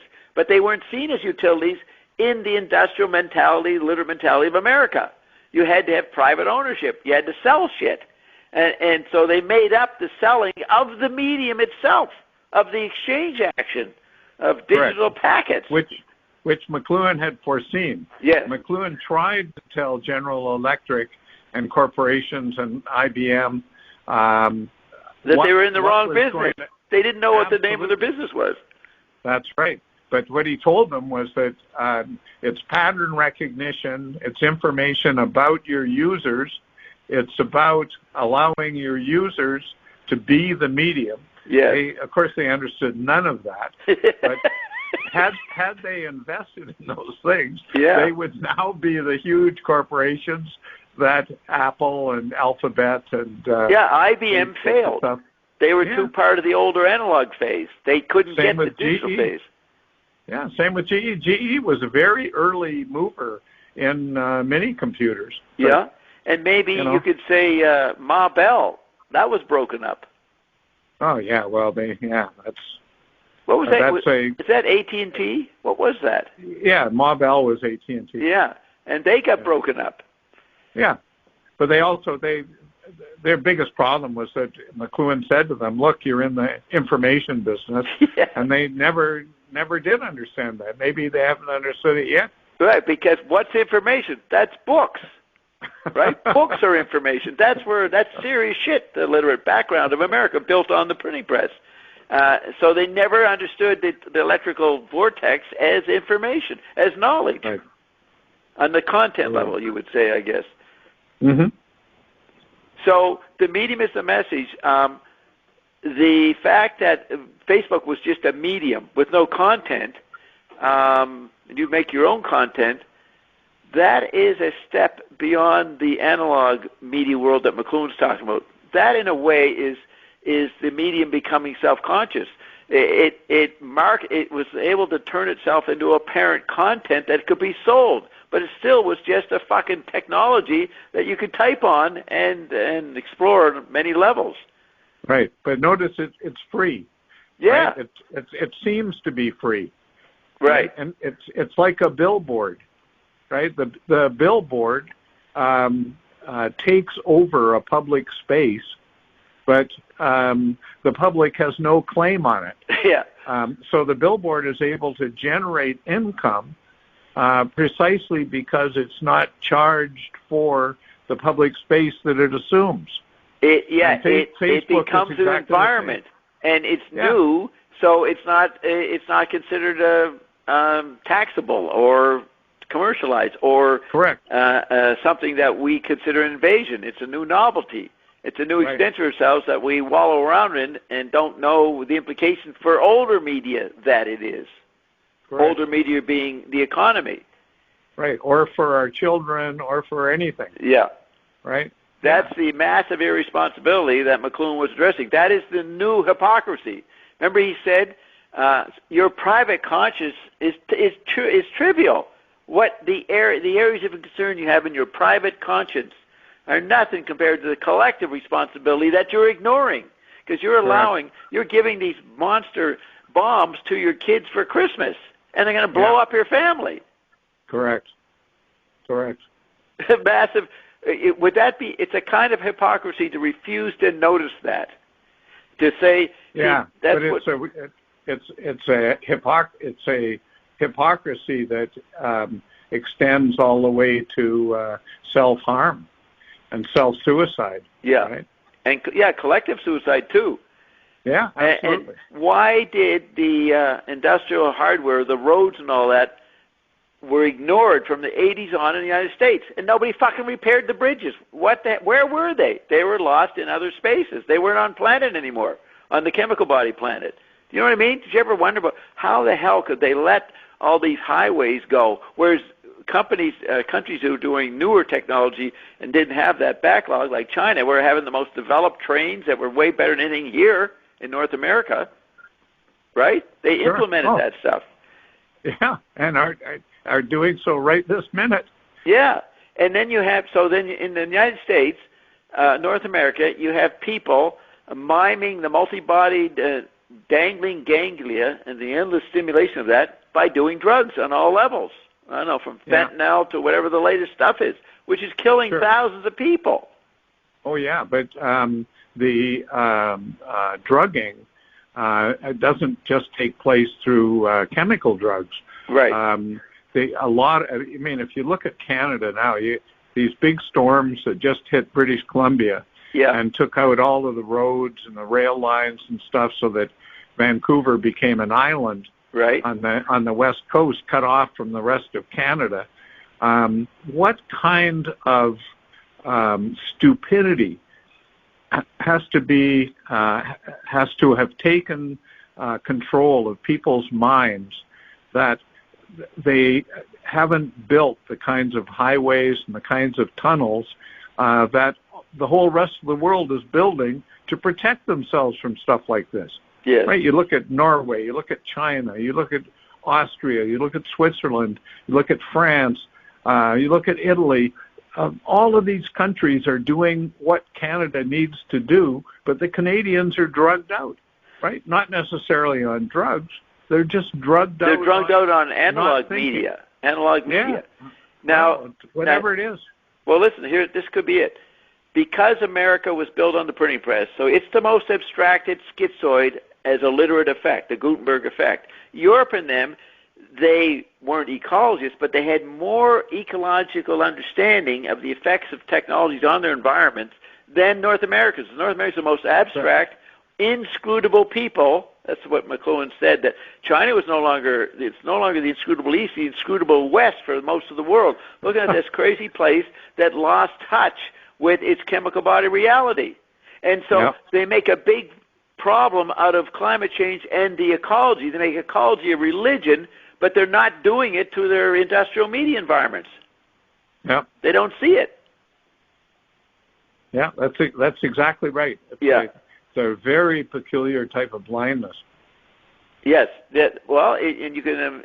The big factor is whether you're a literate society or not. Literacy creates a huge blindness under the onslaught of the electric, because it traumatizes the literate. But Americans were more traumatized than anybody.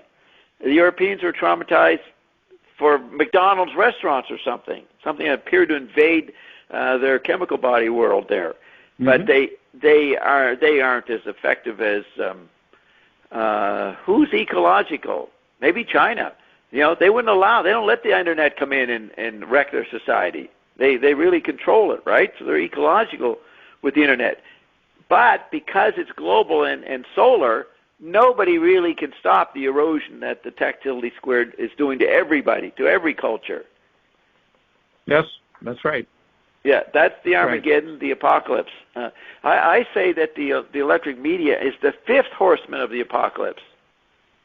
Mm-hmm. Not seen. So, they're all reading the Bible. Well, they didn't before the printing press, but the Protestants read the Bible and they studied the Revelations and the four horsemen of the apocalypse, and they had these chemical body, famine, starvation, whatever those four are, and they missed that the Protestant world out of Europe started building this hidden virus called technology. And they built the industrial technology, then the electric technology, and I guess that was taken over by America, but it's still the West. That was a monster sneaking up on everybody while everybody was trying to do something about the war and the four horsemen. They were trying to prevent that, but that was rearview mirror. Right. So I think Finnegan's Wake is an upgrade of the Book of Revelation because it's showing you the monster of media that was sneaking up on the Western world. Right. But wouldn't McLuhan say to this that the electrical monster is us? Yeah, they are us. Yeah, we're all super kings. So that means that it's not something that we have to control out there. Right. It's if we're going to do something about the electric environment, it's something that we have to understand about ourselves and that we actually can understand because it's us. That's the self-entertainment is the new yoga. And he has a great line in Take Today that government, I don't know if that's the exact word, but it's basically the idea is that psychic ecology cannot happen on a national or international level. It happens on a media ecology level in terms of self-entertainment as the new yoga. Yoga being a disciplined meditative act or something, for monasteries. But isn't yoga in this sense part of the apocalypse? Yeah. Isn't it insofar as the best we can do is sort of entertain ourselves about this stuff? It's inadequate. There is no solution other than understanding what's going on. Correct. I completely agree with that. Yeah, and you can't do anything about it, but at least it's like someone said that in the concentration camps, the victims, the pain was really a mental pain. They didn't know why it was happening. Why are we being killed like this? Well, today, the best you can do is understand why you're going to be killed collectively. Right, but you see, Bob, I think this is where we may have a difference, and that is I keep talking about chemistry and the need for science. And what I'm not saying is that we need to have more of the physical sciences. What I'm saying is that understanding is not something that can be limited to individuals. science is itself a collective activity that involves everybody one way or another and involves all things. And okay, so I have a great answer for that. I understood that McLuhan created a new science, a new language for collective understanding. He talked about that. People are not being collectively responsible for the environments they're creating. That's why the private conscience doesn't matter. So I got on there on the radio, and I was, quote, a fascist telling everybody, you have to know this shit. I don't care what else you do. If you're a Catholic or mystic or whatever things you could be, an artist or a scientist, you have to understand the media ecology because that's what is in public. That is the public language, the public dialogue, not your private opinion. That was my stance. So many people said, Bob, you're a fucking fanatic. You know, you're thinking we got to fucking turn off TV. That's nuts. You know, nobody understood their collective responsibility, and that's what I put on. But if you imagine alchemists and pharmacists and mining engineers around 1780, you can imagine them having different opinions, some of them very strident, about what they were doing, what was the nature of the materials that they were working with. And gradually, starting around 1780, people began to understand that the way to focus these activities was in terms of the chemical elements. And the reason that chemical elements were able to gain traction and then change the whole world over the next 200 years was that they had practical results. A collective knowledge. Everybody could see the shared environment, which had to have the framework of literacy to get on to start to fix it and look at these things and categorize them. You had to have the book to frame that. That's right. But now, within understanding media, the book and literacy would be not only part of the how of the study, but also part of the what of the study, right? So the understanding that McLuhan saw as necessary was collective and would not be forced. It would not be the object of an imperative. You have to do this, you have to do that. It would build on itself just as the physical sciences did in the 19th century. They would find ways of, for example, right now going on in the world, there's this huge contest between exceptionalism, one exceptional nation, and multipolarism. And if that is not going to end in disaster, it's going to end because people see through the categories of content. These things, right? And what could be more practical than finding a way to end the potential of apocalypse? Nothing. Right, and this is where we've become aware of tactility. It's become a figure. In other words, we've become aware of the mind, which is what McLuhan used to write in the 50s, that we had extended the learning process. Remember how he went on about that? And the drama of cognition and the process of creating a society. He talks about that in that book by the Norwegian aristocrat, Forms of Social Survival. He said this is where the oligarchs are going to use Christianity as a public ideology of managing the world under, quote, love, Christian love. Right. And he was, and he saw that's what Lucifer would do when he, the Prince of the Air. So that's because what you have going on there is you have a ideology of global control. Yes. And so McLuhan was warning against what McLuhan said. That's Orpheus. Orpheus tuned the world, which is where I got Orphic Baroque spells from. Him saying that Orpheus could tune the world today. Right. So he said that in regard to Schaefer. Yes. Well, he did, tuning the sky. What is the sky? That's a nothingness. But it is tactility in a way, in a sense there's no content. That's right. So just as with nuclear weapons, We have something that can be hugely destructive, or it can be something constructive. It's exactly the same with mind. Yeah. We're either going to suicide ourselves through mind, or mind is going to find a way out of the cul-de-sac. Right, and that's why, one of the things I had to take a while to figure out what he meant. Every now and then if you read McLuhan closely and in his articles, he'd say we were extending the learning process. The creative process itself, the act of creating, of thinking and making stuff, which the Western world was celebrating for 300 years, called it progress, that became the figure, the learning process itself. And so what took over since the 50s was cognitive studies. But that's just a left hemisphere specialization and complexification of the basic point that the global hologram had extended the learning process. So that meant that you didn't need school, or you had to do school differently if everybody was learning anyways, and it was an external environment.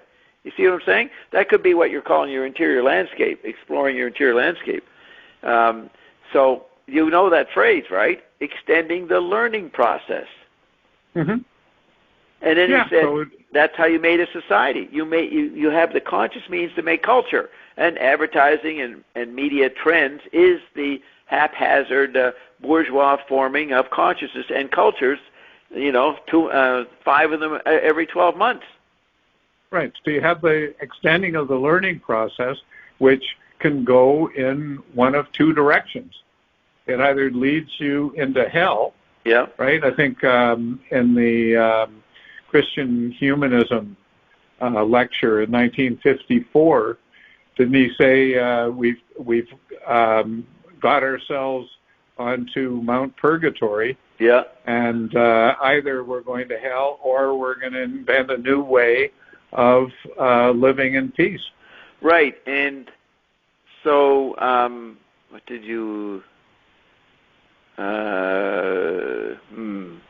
You were just saying about mind. We're extending the mind. We're becoming conscious and recognizing that it's a complex act to recognize that. A complex act of the mind to recognize that you extended the mind and it's doing you in. So what is the mind to do? Now, William Thompson had an interesting pattern. He went through 5 phases of development of humans, Paleolithic, Neolithic, and then the Mediterranean thing, then the industrial, then the planetary, the electronic global planetary. And each one had a victim. The first victim was animals, then woman, then man and language, I think it was, then agriculture, some phase in there. Yeah, nature maybe. Yeah, nature. But the victim in the 20th century in the planetary 5th phase was the mind. See, so the left hemisphere, especially part of the mind, is what's numbed. Yeah, it was something I was going to say about the numbing, and then in all of these things, what gets sacrificed is what needs to be retrieved, what needs to be protected, and which is potentially what can save. Yes, you have to retrieve the role of knowing in a new way. Yeah. So when we're talking about the exteriorization of learning, what happens there is that you become a consciousness of nothing. Right? Tactility involves a kind of flip through nothing, and that becomes conscious, not necessarily as a positive thing, but it becomes conscious in various ways, and that is what needs to be understood. Right. Okay, so that's what I was trying to say 2 minutes ago. The hell is you think everybody's getting dumb, but actually everybody's engaging in processing the daily learning of pattern recognition just to keep up or have a sense of sharing the discarnate community. So we're misinterpreting the Finnegan's awake as Finnegan's becoming numb and dumb. And the literate people in New York, they feel superior. They're rear view mirroring it, and they don't see the population become smarter than anybody because it's processing everything, which is beyond educational categories. Just people have to be almost geniuses in adjusting to what's going on all the day, every day. Correct. In the information Correct. society. And we're calling that dumb because nobody has time to talk to it. They're just keeping up. And they don't have the language to talk back to it. But McLuhan provided the language to talk back to it and become conscious of this process that made everybody appear to be becoming dumb. And the process that you're talking about is actually the new science. That's it. Yep. I was going to say that. Because what's going on is everybody working on collective problems and solutions, but it's as if we're harvesting the grain, but then we're leaving it in the field. Yes. And so that's where there's he called it complex clairvoyance was going on. People are processing information, making patterns, but they haven't got time to communicate it, but they absorb it, and then they might notice it in other people, or it happens in their jobs. They just start coordinating. So we are really super intelligent responding beings, else we would have blown ourselves up 50 years ago if we were still stupid. And the elites who were hoping to have a nuclear war and trying to have one in the 50s. And still are. And still are. Some of the military still trying to do it. They can't mobilize the discarnate super angels to get focused on it, because the people are dealing with their daily apocalypse, which is constant revelation. That's what apocalypse means.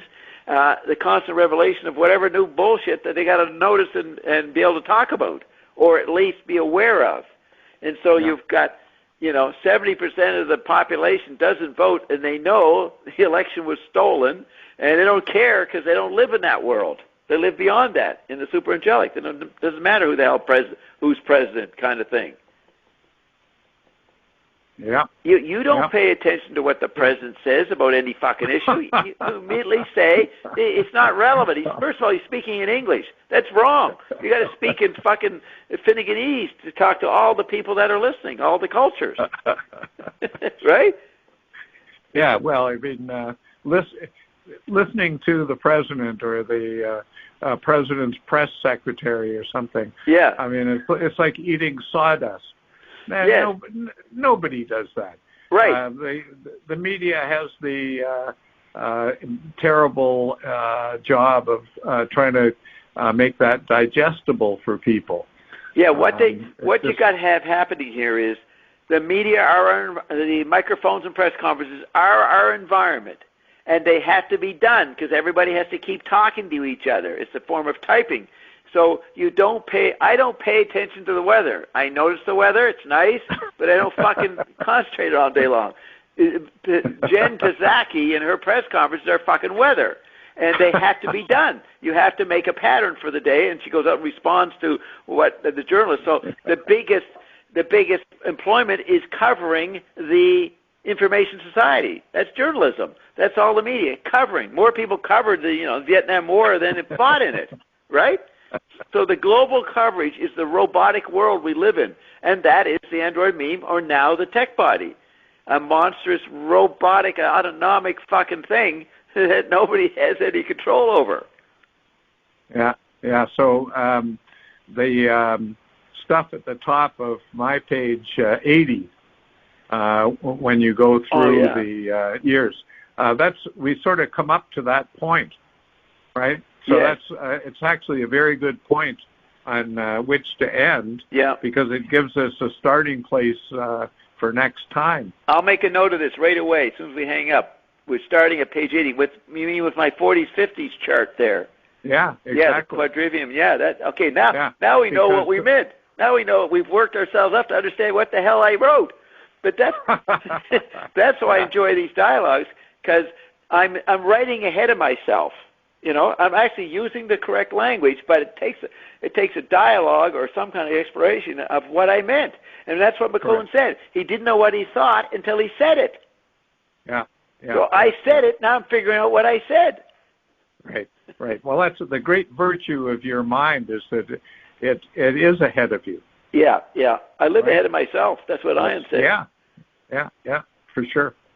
So that leads to all kinds of public synchronicities, but that's another story. Okay, so Very good. That was an exciting exploration. Yeah, thanks, Bob. I understand tactility squared a lot better. We touched on a lot of interesting things, so Yes. Appreciate it. Yeah, I'd definitely say this one has got a lot of up-to-date modern pattern recognition in it. That's right. Okay, great. All right, talk to you in 2 weeks, Cameron. Okay, thanks, Bob. Bye-bye. You're welcome. Bye.